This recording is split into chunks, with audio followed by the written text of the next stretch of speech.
Last chapter lesson 1 का last exercise at the different Slavic nationalist struggle to define the their identify.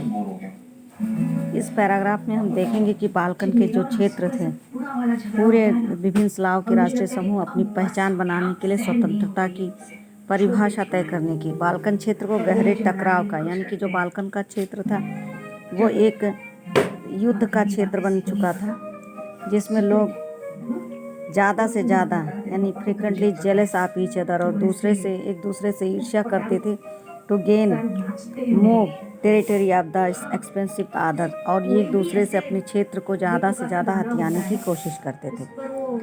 Matters were big power rivalry, और ये सारे बहुत दुश्मनी के बहुत बड़े कारण बन गए थे। During this period there was intense rivalry among the European powers over trade colonies as well as naval. इस तरीके से जो यूरोपीय शक्तियाँ था के बीच कॉलोनीज का मतलब यहाँ होता है उपनिवेशवाद, यानी कि जो व्यापार के उपनिवेश थे, नौसैनिक और सैन्य ताकत यानी कि जो मिलिट्री पावर थी, उसमें बहुत ज़्यादा ही क्या था, एक दूसरे के बीच में बहुत ज़्यादा कंपटीशन था। और कंपटीशन था इस नाते क्या हो रहा था, धीरे धीरे this rivalries were very Balkan problem unfolded, और बाल्कन की समस्या बहुत तेज़ी से बढ़ रही थी। और सामने लोग आए थे, Russia, Germany, England, Austro Hungary was कीन countering the hold of other powers the Balkans and extend in own control the area. और ये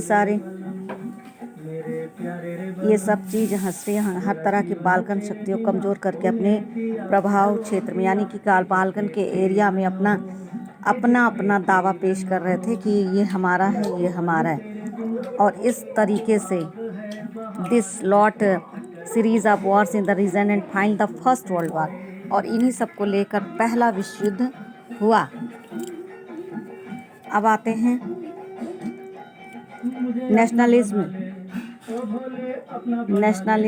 अलाइन इन द एम्पेरियलिज्म, यानी साम्राज्यवाद, राष्ट्रवाद से लेकर साम्राज्यवाद के बीच में 1914 में डिजास्टर इन 1914, और एक बहुत बड़ी विपदा की तरफ बहुत बड़ी मुसीबत की तरफ ले गई।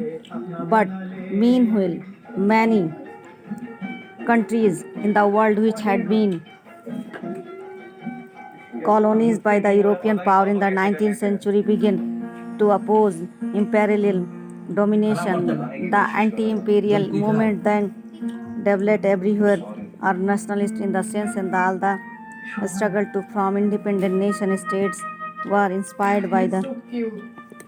इस पूरे कंक्लूजन को अगर हम देखते हैं तो एक साम्राज्यवादी प्रभुत्व की और राष्ट्रवादी, वे सभी स्वतंत्र राष्ट्र राज्य निर्माण करने में लगे हुए थे। सभी संघर्ष कर रहे थे कि सब जितनी भी कंट्रियाँ थी यूरोप के अंदर, वो सारी अपने आप को फ्री करना चाह रही थी और साम्राज्यवाद का विरोध प्रक्रिया से हो, यानी कि जो भी साम्राज्यवाद का था, मोनार्की था, उसको खत्म करने में लगे हुए थे।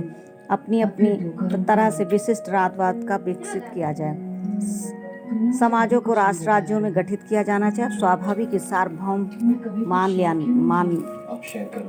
लिया गया, यानी कि पूरे तरीके से सबने कहा कि अब हम लोग सभी फ्री हो जाएंगे। चैप्टर आपका क्लोज हुआ और इसको आप ज़रूर देखिएगा और आपको समझाएंगे। अब नेक्स्ट चैप्टर आपका आता है nationalism, the nationalist movement Indo China. इसको हम पढ़ेंगे।